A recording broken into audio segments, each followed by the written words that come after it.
Good evening and thank you for coming. This is our third talk on the factors of blessing. Yeah. So we continue where we stopped last week. It is the third stanza. If you can chant with me, if you can recite with me. Third stanza. Patirupa desa vasocha pubbecha kata punyata atta samma panidhicha etang mangala muttamang. I explained Patirupa desa vasocha, reside in suitable locality,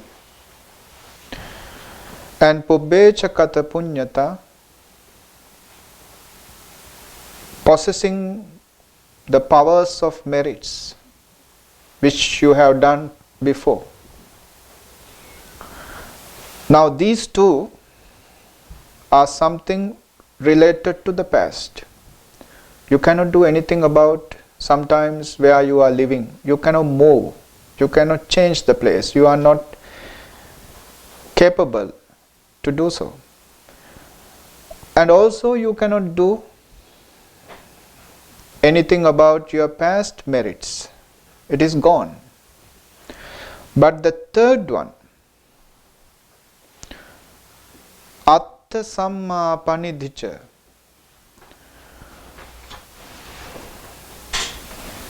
it means the right personal resolution.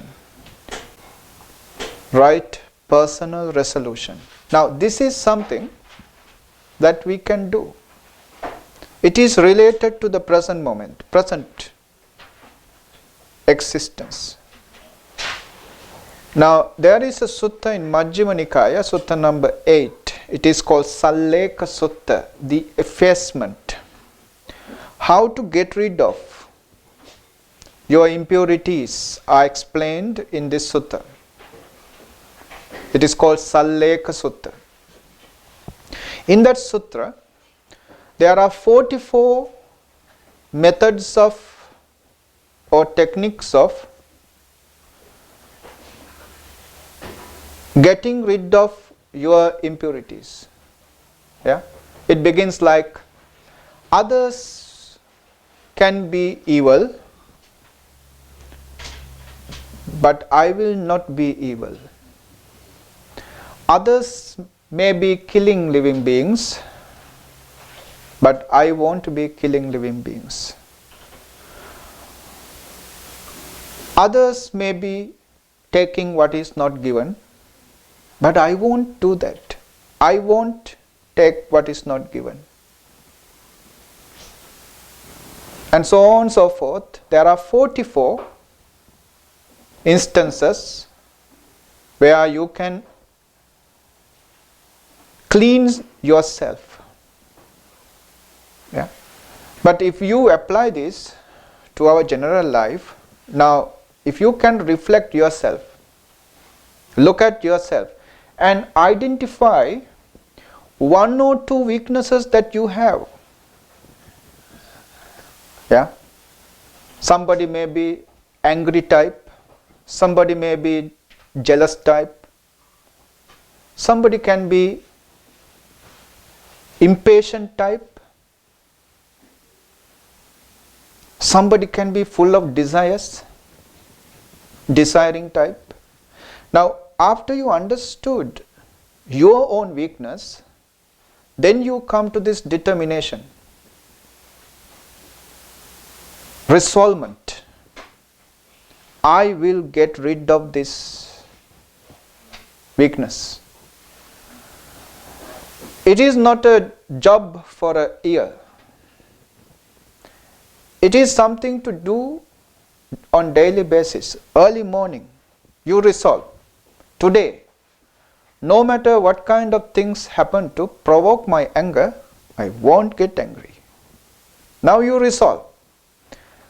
At night before the sleep, you look back, you think about the day.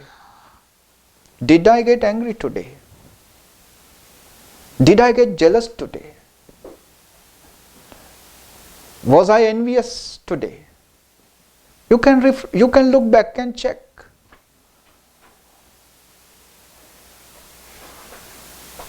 By the end of the year, if you look back your mind, you can find what you have gathered up on daily basis as your resolvement.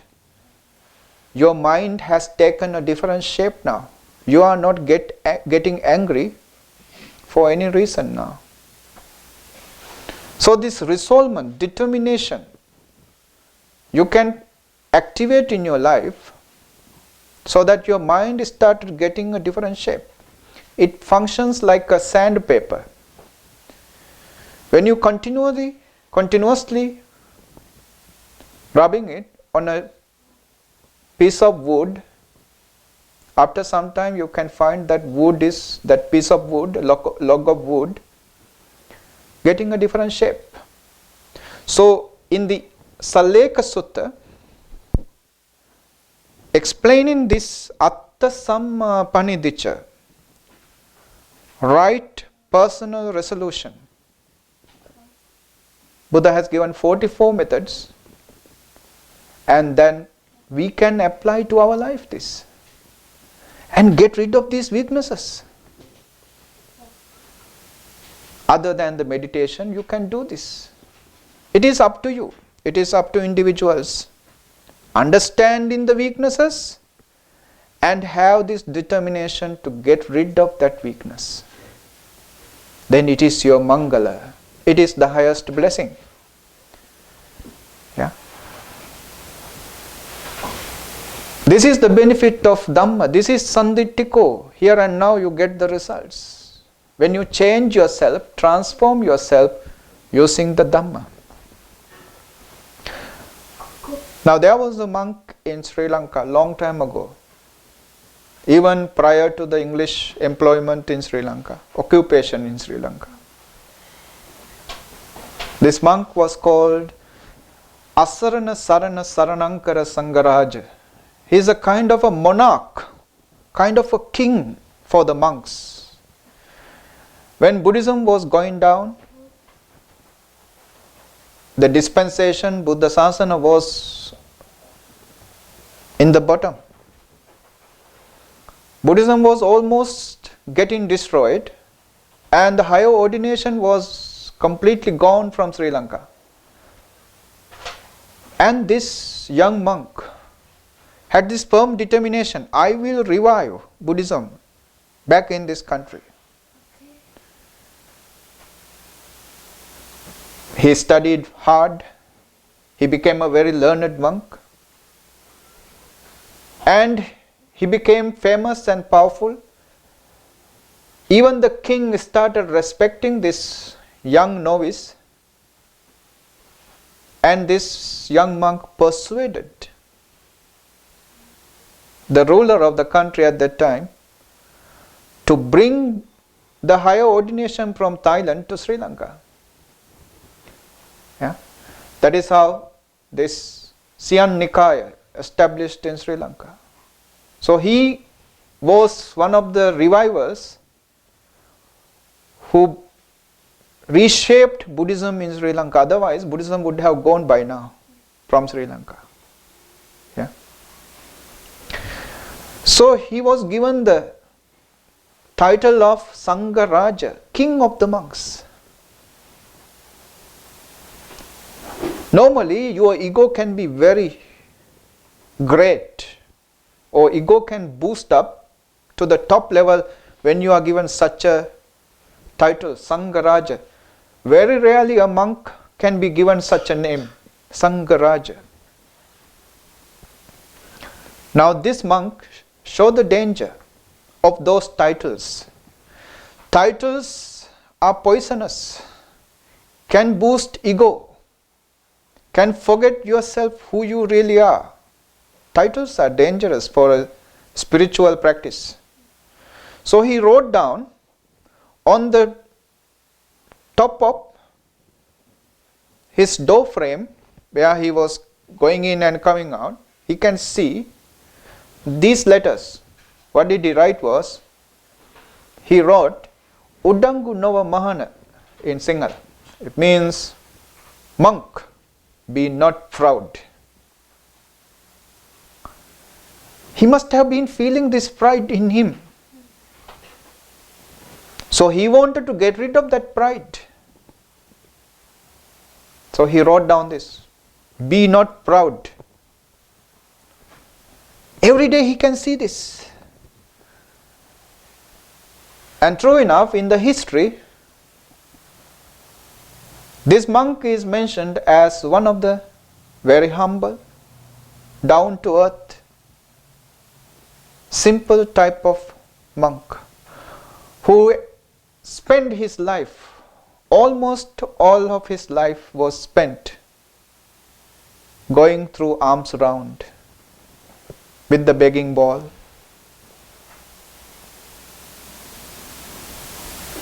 So this resolvement, right personal resolvement, Atta Samma Panidicca, is one of the highest blessing according to the Buddha, and it is being proved. It has been proved.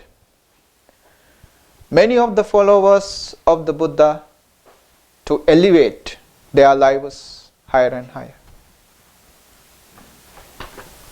Now there is a stanza in the Dhammapada related to this kind of teaching. It says, Yocha pubbe pamajjitva pacchaso nappamajjati. If someone were to behave in the wrong way earlier, or doing some evil things, living in the wrong way earlier, later having understood his mistakes, his wickedness, his wrong attitude, he get rid of them. Such a person is someone like the moon, which got rid of the clouds. Moon is something, as long as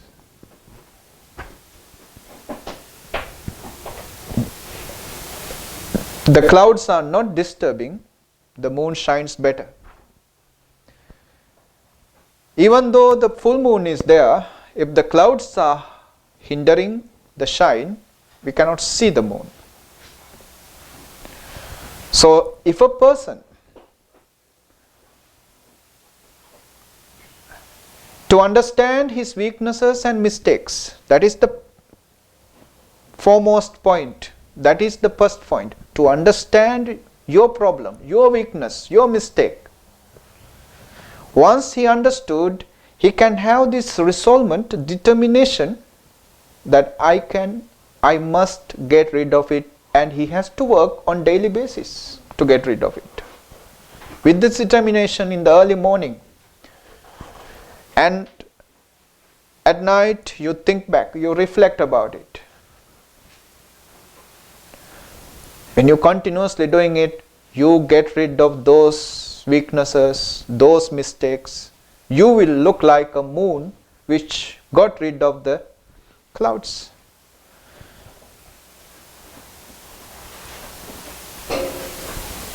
Soimang lokam pabhaseti abbha mutto vachandima. He will shine this world just like the moon which got rid of the clouds. Yeah. So that is the blessing, one of the factors of blessing according to the Buddha. So we finish this third stanza. Now we go to the fourth one.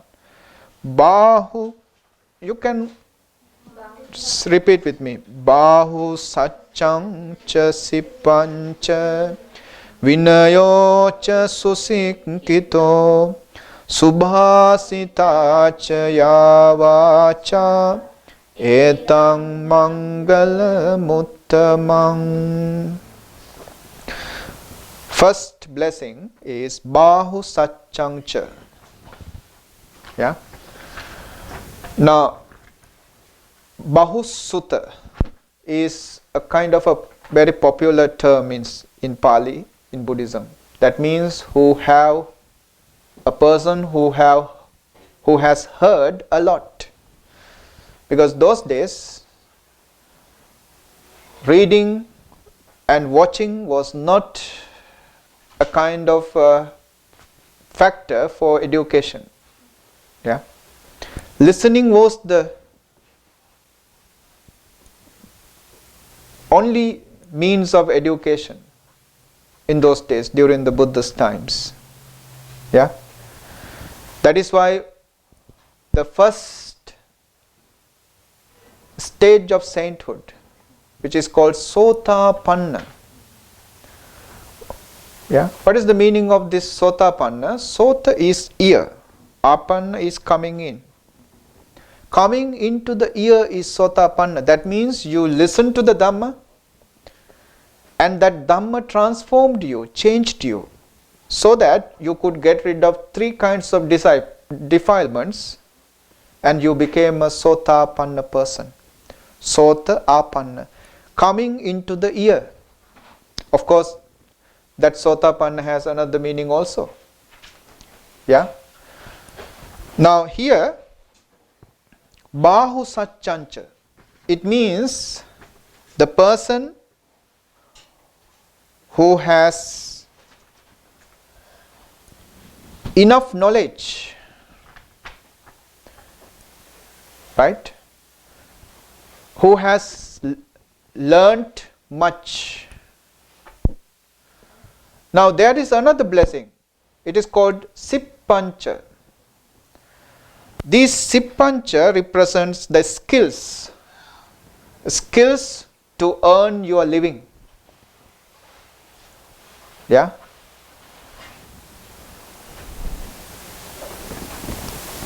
Bahu Satchancha Sippancha. Now we can get these two blessings together. Becoming perfect in learning and also in crafts. Why are there two different terms to explain one teaching? Yeah. The meaning behind these lines is that Buddha is always concerned about our spiritual enrichment, and also material enrichment. Crafts is to make the living, to earn the living. Material richness is something, a great requirement for our life. We have to be rich materially. Buddhism does not favor poverty or does not encourage poverty. People have to be rich in the sense that their very living must be happening in a smooth manner. On the other hand, they should not forget their spirituality. What does enrich the spirituality? The Dhamma. Now here, Bahu Satchangcha explains the learning of the Dhamma, learning of the spiritual enrichments.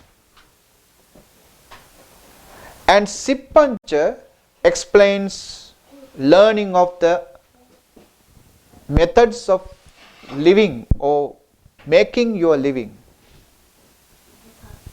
These are the two things that we have to learn. Learn how to be compassionate, how to be equanimous, how to be patient, how to be understanding. Then also learn how to make your earning well. develop in learning some method of way of earning your life, earning your money, earning your property. Now, if somebody is knowledgeable but has no compassion, that person can be a disaster to this world. Yeah? He has no heart, he has no any kindness, love towards the world.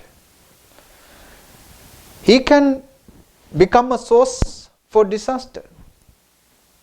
And on the other hand, if a person is just kind but he has no skills, he has no knowledge on crafts, knowledge on earning money, that person cannot help the world. Just compassion is not enough.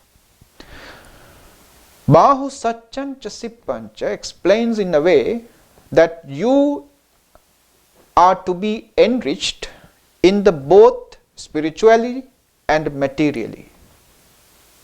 Both these aspects must be fulfilled to have a balanced life. Yeah? If somebody is to become so rich with money but no humanity within him, no compassion, no love, that person is just living a life which is just belong to a one side. He is a beggar inside, living in a palace, but he will feel like a beggar. He is empty within. Once a man who went looking for his cow, lost cow. Ultimately he found the cow.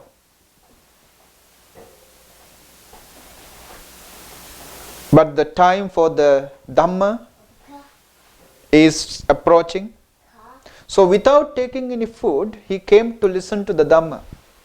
The Buddha is about to give a talk. So he thought, I can eat later, though I am hungry. I want to go and listen to the Dhamma. When he approached the Buddha, Buddha saw this man's capacity to understand the Dhamma and to get enriched spiritually, to become one of the saints or to come to a sainthood. But this man is hungry. He is suffering within. His body is suffering, so this Dhamma will not reach him unless he is fed. Unless we give some food to this man will not get this Dhamma. So Buddha stopped starting his Dhamma talk. He called Venerable Ananda, his attendant, whether there are remaining food in the temple, and asked him to give some food to this man. Let him eat. And Buddha waited for this man to eat first. There are hundreds of people waiting to listen to the Dhamma. But Buddha saw that this man is capable of understanding his Dhamma today. Not the hundreds. But this man is hungry. He will not understand this Dhamma in that hunger. Materially he must be fulfilled. His physical body must be taken care of, so that he will be enriched spiritually. He will become a person who is called a Sotapanna, the first saint. So this is the first blessing, but that first blessing comes in two different aspects, or two blessings together. We are called Bahu Satchancha Sippancha, learning much of the Dhamma and learning much of the way of making your living or making your material wealth. So you can become materially rich as well as spiritually rich. In Sanskrit there is a saying, if a mother does not guide her children on the path of the Dhamma, but just giving the material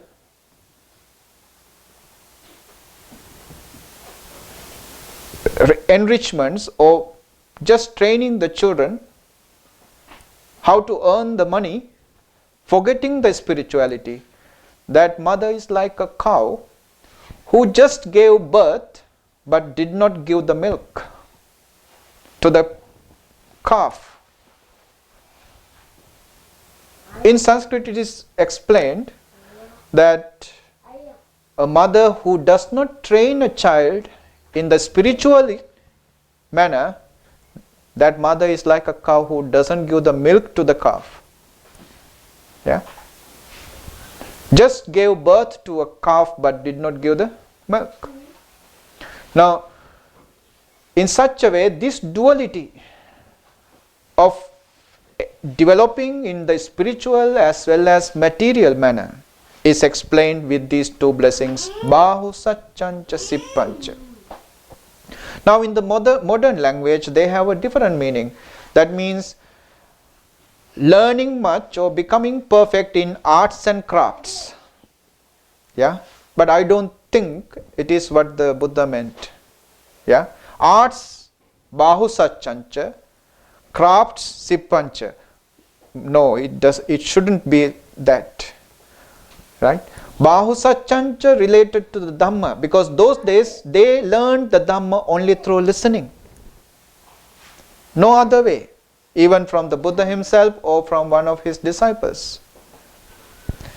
Learning arts and crafts for making the earning is Sippancha. We call in Sinhala the Silpa.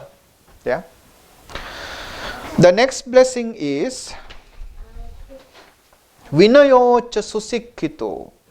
Susikkito, well trained, Vinaya in the rules and regulations. Now, Vinaya is a term we usually find for the monks. Yeah? For the monks and nuns who are fully ordained, the precepts they follow are called Vinaya in Buddhism. But we really know that this sutra is not directing for the monks. This is for the lay community. Yeah? This is for the people who are living at home. So Vinaya means here basically the rules or the precepts for the laity, for the people at home. What is the basic rules and regulations given for the laity? The 5 precepts. Killing, stealing, sexual misconduct, lying, and these are the major crimes. The last one, taking alcohol, is not a major one, it is a minor one. Yeah?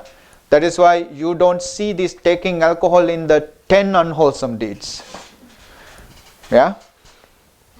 The first 4 are the major ones. Yeah? It doesn't mean that alcohol is allowable or something. It means it is not a major one.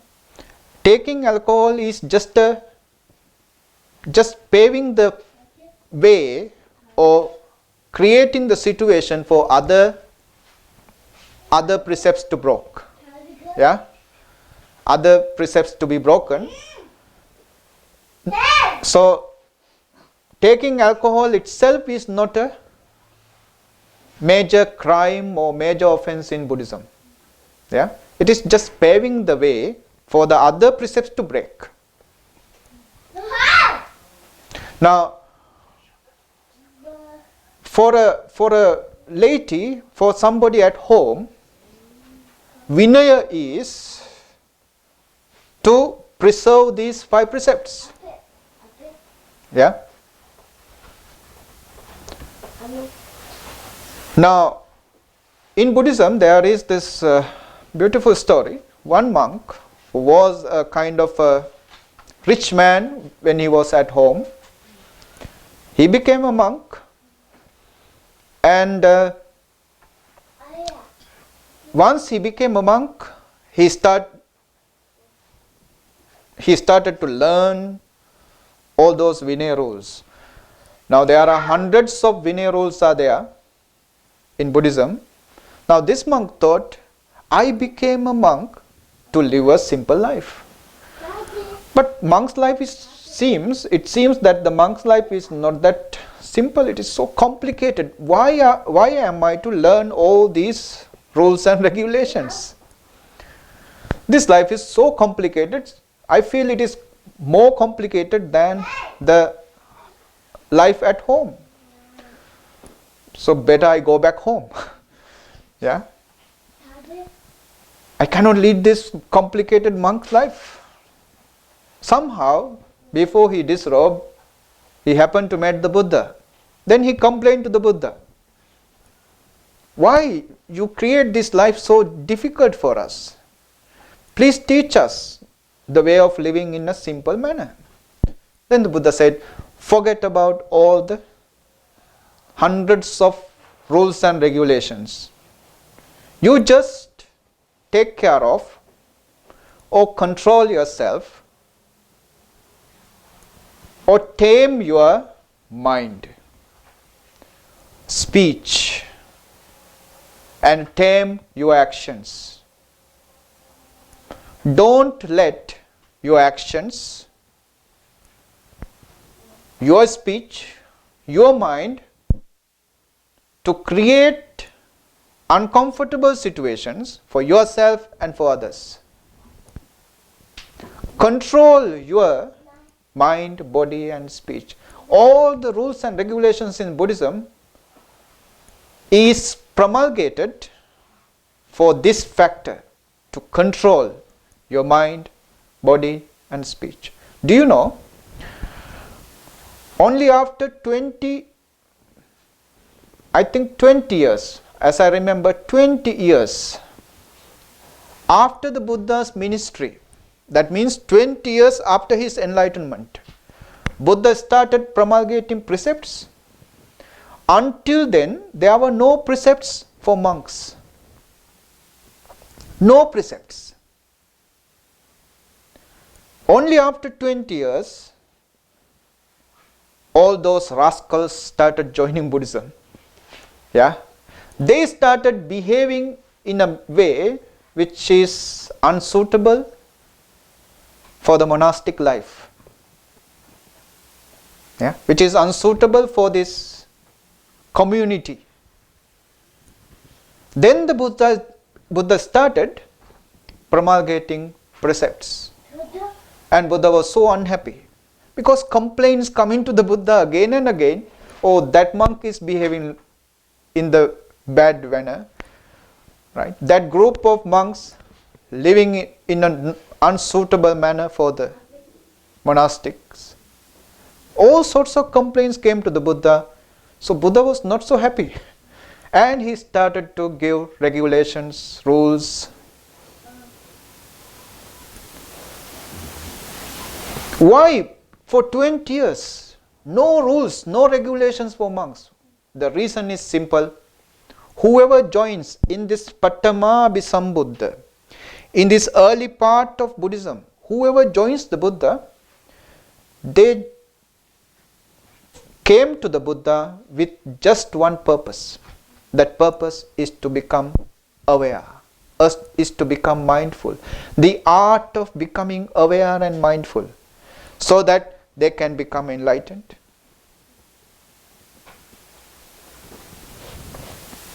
A person of awareness is a person who is without blemish, who is without faults. Such a person hardly misbehaves. Such a person who is aware is capable of taming his defilements. Why people do wrong? Why people behave in the disturbing, destructive, harmful manner to himself and others? Because of their defilements, because of their uncontrolled anger, hatred, jealousy, ill will, craving. Because of the defilements, nothing else.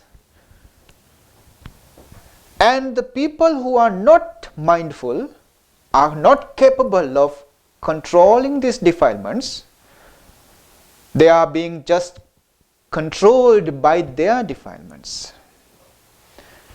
So the defilements control them. Naturally, their behavior can be harmful for themselves and for others. It is natural. But in the first 20 years, this Patama Bisambuddha, this special term is given to this 20 years, Patama Bisambuddha.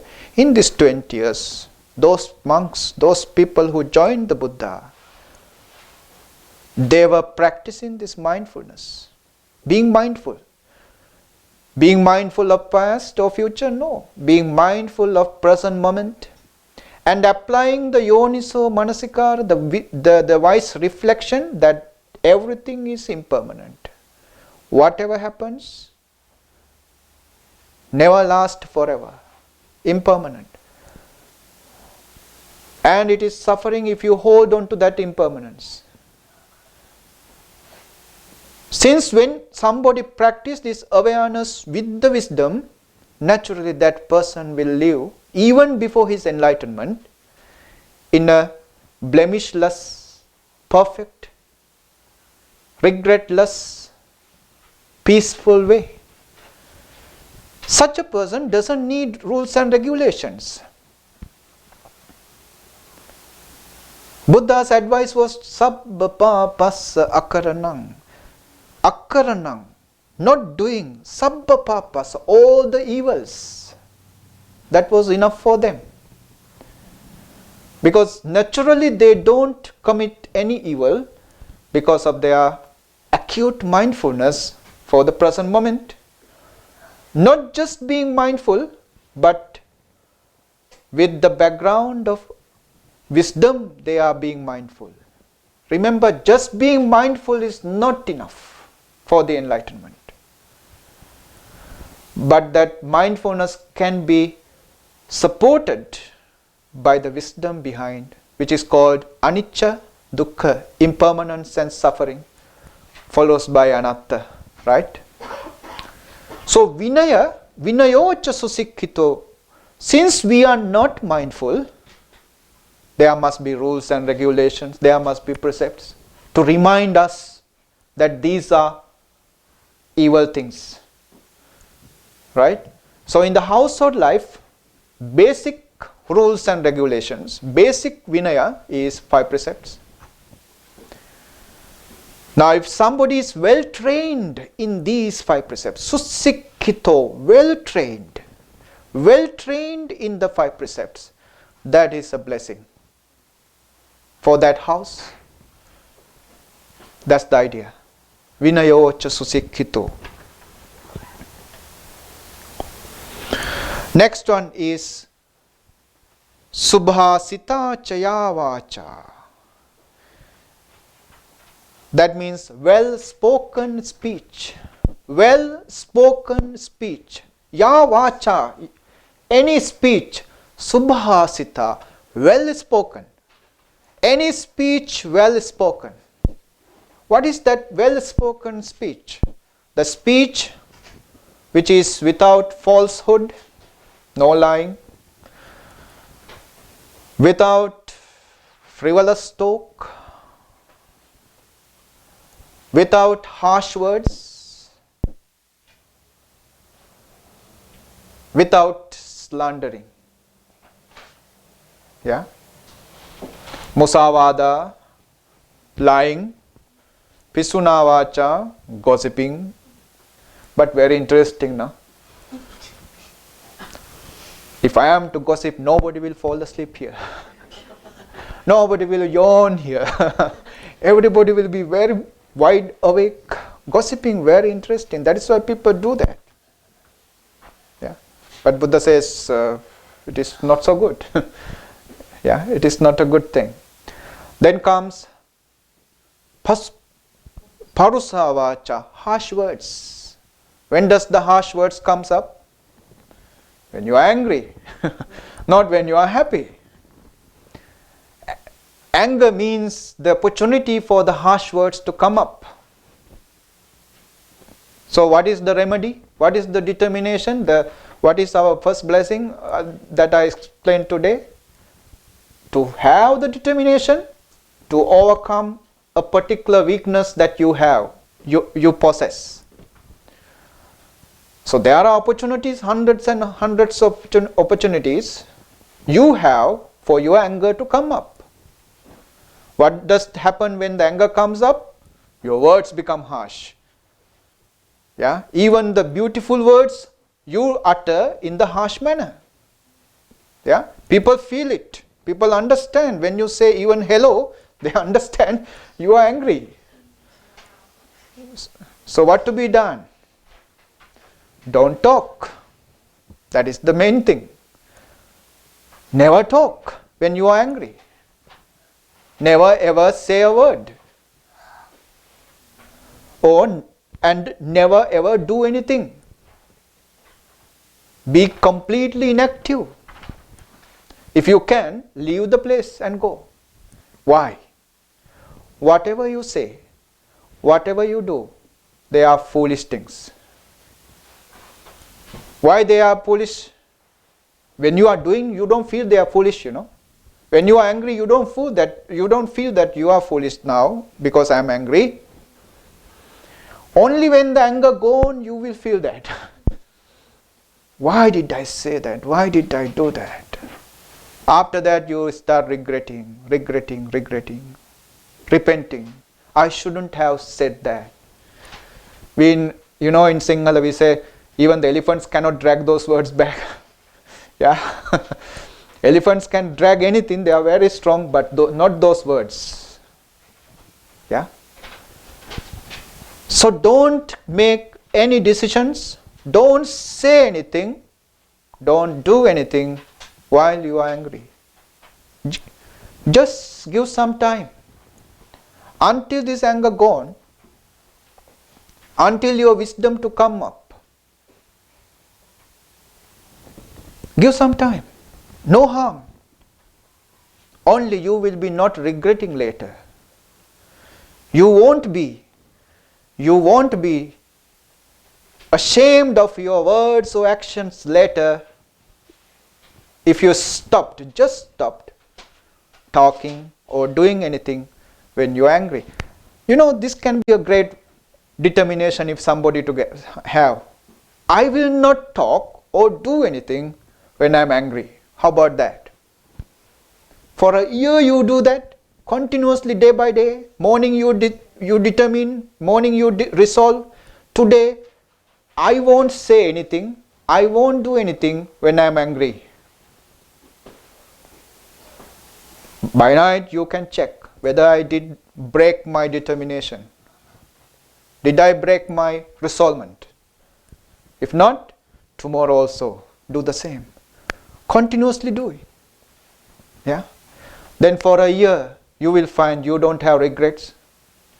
You have nothing to repent, nothing to lament, nothing to worry. Yeah. So Subhasita Yavacha, Buddha says your words, don't let them become lies, gossips, or harsh words, or frivolous talk.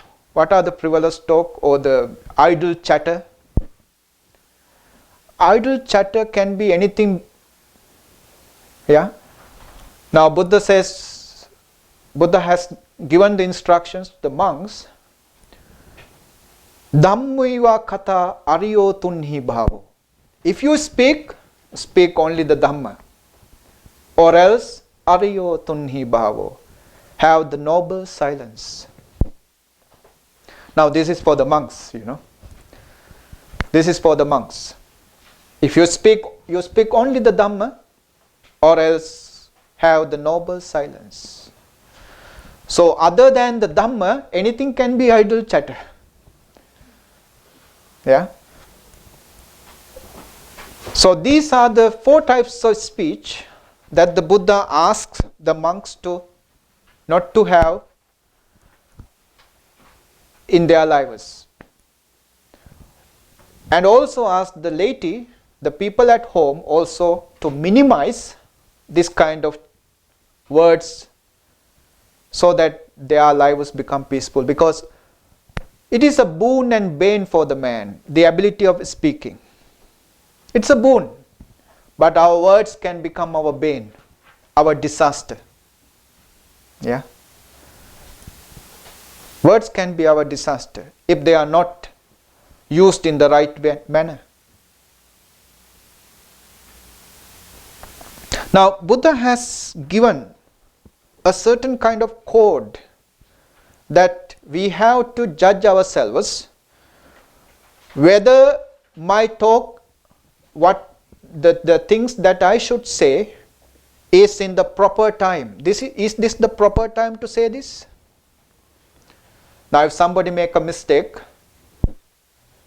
now if you are to tell that person his mistake in public with all the people around, what happened?